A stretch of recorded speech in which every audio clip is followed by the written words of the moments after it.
Beh, questa è una dimostrazione, un vecchio sito, una caserma dismessa che poteva essere solo destinata a degrado, occupazioni o quant'altro, che si trasforma in una casa di riposo e nella fattispecie oggi posa la prima pietra per 3.900.000 euro, un migliaio di metri quadrati di casa della comunità, quindi ambulatori, poliambulatori e centro analisi per diciamo, le analisi basilari, e diventerà sempre più performante in virtù poi delle nuove tecnologie che ormai lambiscono anche il mondo della sanità. Un altro mezzo intermedio, diciamo così, di presa in cura delle persone.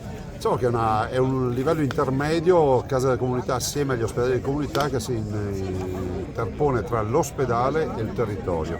Questo per dar modo alle famiglie, ai cittadini, ai pazienti di avere diciamo, la sanità più vicini a loro, e penso che questa sia la sfida davvero che noi stiamo realizzando in molte di queste strutture. Lei ribadisce da anni questa mancanza di programmazione, no? E nonostante tutto comunque il Veneto si difende bene.